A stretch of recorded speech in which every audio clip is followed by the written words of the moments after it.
Olá pessoal, tudo bem com vocês? Eu espero que estejam todos muito bem. E hoje eu vou contar uma história para vocês sobre o centro de São Paulo e por que aquele local é considerado uma terra maldita. É uma história boa de se ouvir, por mais que não seja agradável, mas ela traduz e ensina algumas coisas, tá? Então, acompanhem para que vocês entendam. Aqui em São Paulo, e eu sou da região, tá? Todo o caso que eu conto acontece num local que fica a 20 minutos aqui da minha casa. E é um local muito ruim. Ali naquela região, é a região onde São Paulo começa, onde os jesuítas chegam e vão fundar ali o colégio, né? Um colégio que homenageia o apóstolo Paulo, por isso o nome São Paulo, que dá nome ao colégio e depois à região como um todo. Quando chegam ali, já existia alguns rios que infelizmente hoje são rios canalizados. Na região, se vocês forem até lá, vocês vão caminhar e ali é um local de certa forma plano, né? Tem algumas elevações, mas parece que ali era antigamente um grande campo e não. Ali era um local de muitos rios, dezenas, que foram canalizados ou extintos, certo? Infelizmente hoje todos ali são rios poluídos, né? Mas naquele local havia um rio que já é canalizado, mas que era muito importante para os indígenas. No local específico habitavam indígenas chamados tupiniquins. Inclusive aquela frase, que é uma frase infelizmente racista, que é muito usada ainda hoje para as pessoas que não gostam do Brasil, dizem que o Brasil é uma terra de tupiniquim, né? Falavam isso justamente porque pessoas muito nobres habitavam ou tentaram habitar aquela região ali do centro de São Paulo e ficavam muito aborrecidas quando se deparavam com qualquer rastro de comportamento indígena, que é claro ficou remanescente na região por muito tempo, mesmo após a colonização. Mas, né, voltando, o povo tupiniquim, que é um povo que faz parte do grupo dos Tupi-Guarani, né? Eles cultuavam muitas divindades, mas havia uma divindade que eles não cultuavam em si, mas que eles conheciam, respeitavam e temiam, chamado Anhangá. E ele é cultuado neste rio, Anhangabaú, que é o rio que foi canalizado e que sobre ele, em cima dele, aconteceu tantas coisas ruins que eu vou narrar aqui nesse vídeo, né? Então, antes de ser canalizado, ele vai ser canalizado ali já no século XX, né? Antes disso acontecer, o local ele foi sempre visto como ruim. Os indígenas entendiam que era perigoso estar ali. Anhangá, inclusive quando os jesuítas vão conversar com os indígenas e perguntar o porquê se chamava Anhangabaú aquele rio, os indígenas vão explicar e os jesuítas vão traduzir o nome Anhangá como diabo ou Satanás. Porque os indígenas explicam que Anhangá não gosta do ser humano. Só que é muito complicado e, de fato, um erro chamar Anhangá de demônio, diabo ou Satanás, porque não é. Não é o caso. Ele não gosta do ser humano quando o ser humano produz algum ato ou atitude que prejudica a natureza. Anhangá é um espírito da natureza. O nome dele significa uma alma que muda de forma. Anhan é a alma, Anhangá, né? Seria algo como mudar de forma. Perdão, Anhangá, é isso mesmo. Anhan é alma e Anhangá é mudança de forma. Isso mesmo. Então ele poderia assumir qualquer formato, mas de um modo geral, quando ele estava sóbrio, quando ele estava bem, ele assumia o formato de um cervo ou um veado albino, totalmente branco. Ele raramente assumia formas humanas, só quando queria afrontar os seres humanos. Poderia ser visto na região uma coruja branca e era Anhangá, tá? Então um lobo branco era Anhangá. Anhangá seria sempre um animal branco, entende? Então Anhangá estava ali, aquele era o local que ele morava às margens daquele rio, tanto que os indígenas tinham muito medo de se aproximar dali, mas ainda assim muitos escolhiam sepultar seus parentes próximos dali, porque como Anhangá era o rei da floresta, o protetor, o grande guerreiro, ele também era responsável por integrar as pessoas de novo à natureza, né? Então, ali, além de tudo, também funcionou como uma espécie de cemitério indígena por um tempo. Mas os indígenas, os tupiniquins, eles ficavam sempre em volta, mas eles não habitavam, de forma geral, as margens daquele rio, de forma alguma. E nem pescavam ali, e nem se banhavam ali. Eles olhavam de longe, no máximo, como eu falei, iam lá de vez em quando para sepultar alguém. E era isso. Mas quando os jesuítas chegam, percebem que ali haviam vários rios, né? Por exemplo, ainda há alguns rios em atividade, o rio Tamanduateí ainda está em atividade, porém haviam outros rios, como o rio Saracura, eu estou lendo aqui, né? Claro, o rio Saracura, o rio Itororó, tem aquela velha cantiga, né? Eu fui no Itororó beber água e não achei. Achei Bela Morena, aqui no Itororó deixei. É por causa desse rio que tinha ali, de água muito fresca e limpa, né? Outros rios, como o Rio da Aclimação, vários rios tinham ali, né? Todos eles indo para desaguar no Tietê. Mas a maioria foi canalizado. Mas antes disso, os jesuítas queriam aproveitar aquelas águas, que eram águas limpas, sabe? Completamente limpas, cristalinas. Então, eles vão começar a construir na região. E de uma maneira muito complexa, a energia de Anhangá criou na região uma coisa ruim. Então, tudo o que vai acontecer naquela região é ruim. Principalmente as margens do rio e algumas centenas de metros, né, para um lado ou para o outro. Sabe? Como se criasse um círculo de desgraça em volta da onde era aquele rio, que chega a ser um local bem grande na realidade. Mas ali só acontecem coisas ruins. Então, qual é a primeira coisa que vai se acontecer ali? Antes, é claro, de haver uma construção, o que vai haver ali é o extermínio do povo indígena, que, como eu falei, os indígenas não habitavam ali, mas houveram guerras ali. E aquele rio chegou a ficar vermelho de sangue muitas vezes, né, pelas guerras que houveram. Tá? Então aquele centro de São Paulo, ele era habitado por indígenas. E hoje, obviamente, não é mais. Para onde foram? Foram mortos. E em seguida, quando os indígenas são exterminados, vai se construir às margens do rio uma feitoria. Então ali havia recentemente ocorrido um massacre às margens do rio. Antes disso, como foi dito, era uma espécie de cemitério indígena, mas quando se coloniza, a primeira coisa que se constrói é uma feitoria. E o que era uma feitoria? Um local de punição, um local de tortura para escravizados. Tá?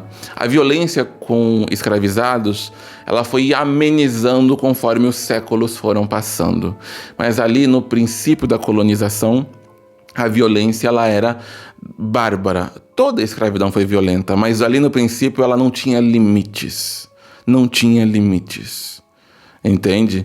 Então, ali era um local onde qualquer pessoa poderia levar seu escravo para apanhar, para ser marcado a ferro quente, para ser açoitado, né? Ou também poderia acabar indo negociar, vendê-lo, né? Muitas coisas horríveis aconteceram ali. Então, quem estivesse próximo dali iria ouvir dia e noite os gritos de dor e horror das pessoas passando por martírios horrorosos às margens do rio. É claro que depois, quando a escravidão cai, aquilo some. Mas antes mesmo disso, o local já tinha sido desativado porque aquele bairro começou a ser o bairro mais badalado de São Paulo. E como São Paulo era muito rica na época do café, muitos fazendeiros, coronéis, construíam seus casarões ali em volta. Lá ainda existe um ou outro casarão. O Teatro Municipal, por exemplo, é bem ali pertinho. Então, desativaram aquilo. Mas não significa que virou um local de paz. Pelo contrário. Muitos crimes aconteciam ali. Local de violência, de sujeira, né? E até hoje é. Se vocês forem até lá, vocês vão à primeira vista ver que é um local muito bonito. Há muitas obras de arte, arquitetura antiga e moderna. Tudo assim do mais caro. Ao mesmo tempo, o sentimento que traz ali é horrível. Horrível. Ninguém que tem o espiritual saudável gosta de ficar ali porque não há nada de bom. Sabe? Bom, depois de um tempo, como eu falei, vão ali vir alguns casarões muito grandes e um em especial, tá? Vai ser construído e vendido a um professor. Em 1948, então vocês já imaginam que o bairro já era de fato um bairro mesmo, tá? Já não haviam registros nem de indígenas, nem mesmo de pelourinhos ou feitorias, nada disso. Não havia nada mais do passado. Mas um homem chamado Paulo, né? O nome dele era Paulo Ferreira de Camargo. Ele era químico, professor de química, né? E estudante universitário. Ele vai comprar ali uma casa muito bonita, bem naquela região, bem próximo do rio. E ali, quando ele compra a casa, ele vai começar a ser contaminado pela região. Ele meio que muda de caráter. Ele era uma pessoa antes de ir morar lá, e quando vai morar lá, ele vira um outro ser. Porque viver ali o tempo todo não fez bem para ele. Bom, tem um momento aonde ele acaba... o crime ocorreu em 1948, mas ele se mudou para lá antes, tá? Bem antes. Ele acaba então abrindo um poço. Ele dá a justificativa que precisava de água que não fosse tratada, que não viesse do encanamento com cloro, né? Uma água natural. Então ele manda pessoas ali abrirem um poço, e naquele poço ele vai usar como túmulo, porque ele vai assassinar sua família inteira, sua mãe e suas irmãs, e atirar no poço. Quando a polícia descobre, é claro que o Paulo tentou enganar a polícia de todas as formas, mas não conseguiu. Se ele tivesse feito esse crime em outra região, eu acho que até ele conseguiria passar ileso, que na época não havia muito esforço da polícia. Mas ali onde ele estava, era um local muito visto, muito importante. A vizinhança toda era de pessoas ricas, então não ia ficar por isso mesmo ali, né? Ele em si, ele teve dinheiro para comprar a casa, mas a família não era uma família riquíssima. Então é claro que houve pressão, e depois de algum tempo a polícia descobre os corpos no poço. Quando o Paulo vai ser confrontado, antes mesmo de ser preso, a polícia vai até a casa e ele pede então um momento para ir ao banheiro antes de ir para a delegacia, e naquele banheiro mesmo ele acaba tirando a própria vida, né? Então ali a gente tem o primeiro caso de um crime público, um crime registrado, porque antes houveram, acredito que milhares de crimes ali, mas que não foram registrados porque eram vistos como normais, né? Coisas horríveis, é uma terra lavada a sangue, né? Mas uma coisa bem interessante é que enquanto esse crime estava acontecendo, bem próximo dali foi erguido um viaduto do Chá, né? Que ele vai ligar ali, ele passa por cima do Vale do Anhangabaú, por cima do rio, inclusive. Ele vai ser construído lá no início do século XX. Quando chega 1960, ele já tem a marca do local na América Latina com o maior número de casos de pessoas que tiraram suas próprias vidas. Então, ali é um viaduto que não é tão alto quanto se imagina.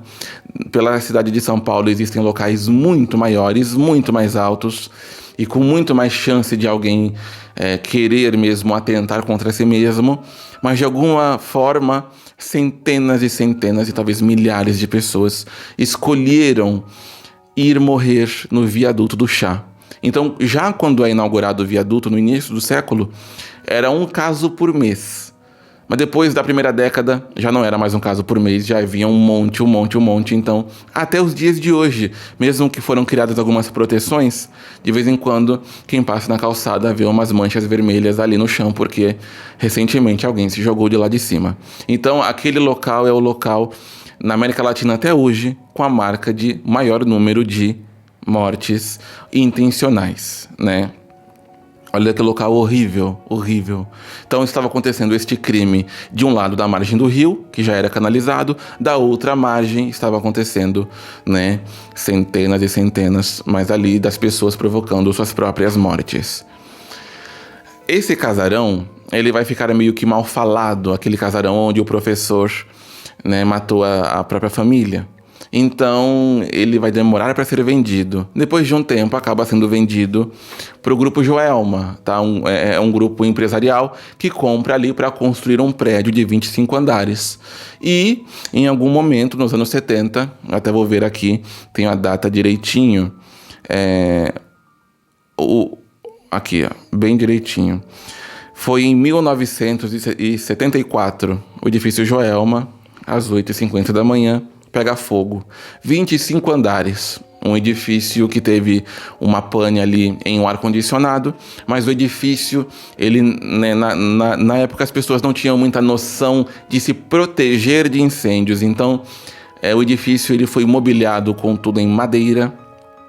Havia muito papel de parede, carpete, cortinas feitas de materiais inflamáveis. Então, quando pegou fogo ali, o edifício rapidamente ele se torna uma tocha, sabe? E foi um espetáculo horrível, horrível, né?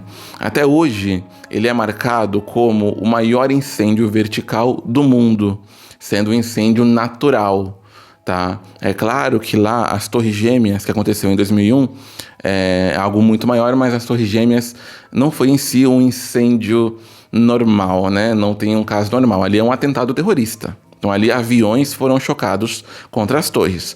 Mas no caso do Joelma é de fato um incêndio que começa com algo tradicional, uma pane elétrica, algo assim, né? Algo que é acidental. Mas o prédio virou de fato uma tocha, uma coisa horrorosa. E a população toda do bairro e pessoas até de mais longe se aglomeram nas ruas e sobem também nos prédios em volta para ver. Para ver o quê? Para ver as pessoas morrerem. Os vidros quebraram, então muitas pessoas estavam sendo queimadas vivas como um espetáculo. As pessoas olhando lá de baixo ou dos outros prédios, o fogo consumindo algumas ali nos beirais, né, nas marquises e pegando fogo. Algumas se protegeram, mas o número de mortes no Joelma foi de 188 mortos, os que queimaram. Mas uma grande parte dessas pessoas resolveu se atirar do prédio.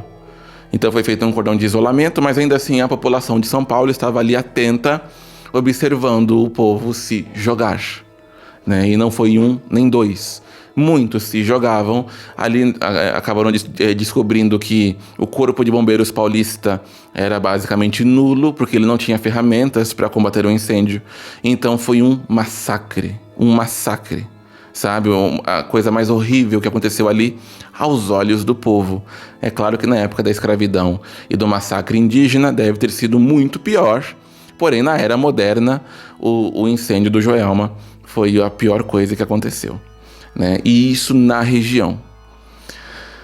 Ali depois, quando o fogo apaga, vão encontrar 13 corpos e isso vai reviver o culto das 13 almas benditas, né? Vão dizer que encontraram 13 corpos no elevador, que não foram identificados, depois enterrados como indigentes no cemitério de São Pedro. E essas almas passam a conceder milagres.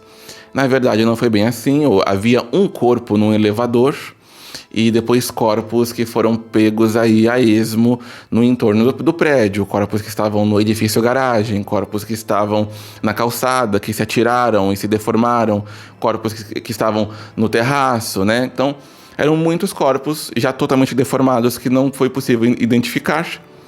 Há uma suspeita muito grande de que talvez esses corpos não fossem do Joelma, mas que sim fossem desaparecidos da ditadura militar. Porque seria muito estranho uma pessoa que trabalhasse lá no Joelma, ainda mais 13 pessoas, ninguém vir reclamar, nenhuma família vir apontar, olha, eu tinha um filho, eu tinha uma mãe, eu tinha uma irmã que trabalhavam nesse edifício e não voltou para casa. Então ainda há essa suspeita que talvez esses corpos não são do Joelma, tá? Não são do incêndio, que seriam pessoas que desapareceram na ditadura e os militares embutiram ali já para ter uma desculpa para esses corpos não serem investigados. Entende? Na época não havia exame de DNA ainda, infelizmente.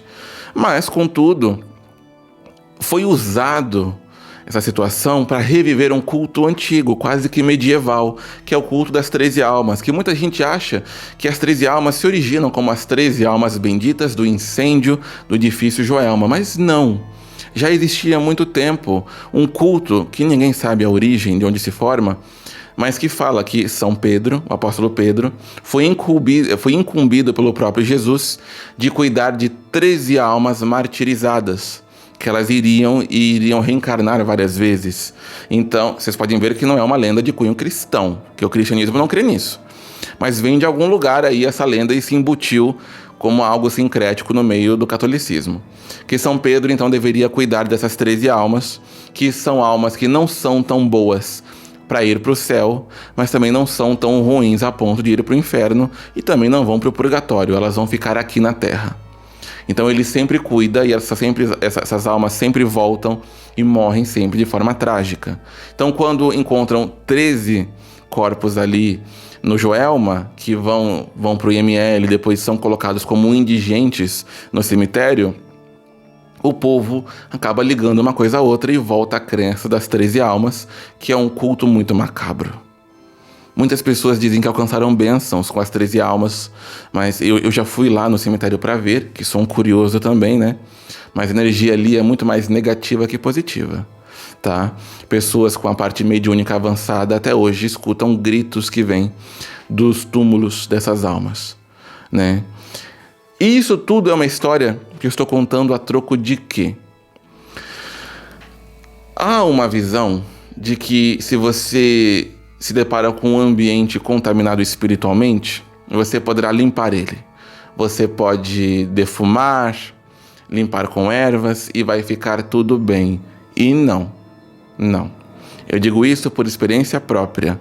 E tudo isso que eu falei é muito interessante. Ainda hoje o local é maldito. O edifício Joelma está em pé de novo. Ele não caiu, ele foi restaurado, mas em grande parte é vazio. Toda a região ali é horrível, é um local tomado por moradores de rua, tomado por usuários de entorpecentes, tomado por sujeira. Você anda pelas ruas, você olha em volta, é tudo muito lindo, mas é um cheiro de urina muito forte. É um local podre. E aí você pensa, e se fosse um bom macumbeiro lá e passasse defumador de palo santo em tudo, será que melhorava? Não. Quando o espiritual negativo se impregna no ambiente e isso for algo leve, então, por exemplo, tem uma casa fechada, que alguém quer alugar essa casa, mas está ali fechada há muito tempo e espíritos ruins se refugiaram nela, porque eles se refugiam, espíritos malignos, em locais vazios. Dá para tirar porque é uma coisa leve, não tem a ver com algo daquele local. Mas eu já tratei muitas vezes de pessoas que falaram assim: eu comprei uma casa e desde que eu fui morar lá, dá tudo errado na minha vida. Pode limpar a casa? E eu fui, andei pela casa e depois falei para a pessoa: vende isso e se muda. E ela: não, mas eu acabei de comprar, o imóvel é lindo. E eu falei: não há nada, nem neste mundo, nem no outro, que vai limpar essa casa. Porque o problema é a terra. É a terra. O local é maldito também. Entende? Então, isso tudo que eu estou contando é: quando você for lidar com o mundo não está ao nosso bel prazer para a gente fazer o que quiser com ele. A gente pode sim restaurar algumas coisas, mas tem grandes partes do mundo que foram apodrecidas e serão eternamente. E você, enquanto ser humano, não vai poder fazer nada com isso a não ser se afastar de lá, certo? Isso é muito importante de se saber, entende? Até hoje a Iangá, a divindade, está dormindo lá dentro do rio, com o rio totalmente poluído. E há a promessa de que um dia ele vai acordar. E quando ele acordar, não restará pedra sobre pedra naquela região, né? Só dele estar ali dormindo, olha quanto mal acontece. E se lembrem, a Iangá não foi bater na porta de ninguém para levar o mal.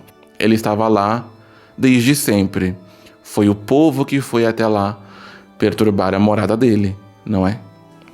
Então, gente, quando vocês se deparam com um ambiente que está podre demais, o pau que nasce torto nunca se endireita, já diziam grandes pensadores brasileiros, né? Então, deixa, se afasta. Nem tudo tem solução. Muita gente se engana com o espiritual pensando: eu vou buscar a espiritualidade porque dá para resolver qualquer coisa. Espiritualidade dá para resolver 40% da vida. Tem uns 60% aí que nada vai mudar. Nada, né? Espero que tenham gostado desse relato. É pesado. Mas o mundo é pesado. E a sua volta pode ter locais assim. E o que é que você faz? Você, se tiver que passar por lá, vai passar rápido, não se contamine. Mas evite ao máximo estar nesses ambientes. Porque quando o mal se instaura de verdade, ninguém o tira. Nem as profecias bíblicas, nem a volta de Cristo, nem esse governo único dos Illuminati, nem o reinado de Satanás na Terra, nada muda o futuro de Simone e Simária.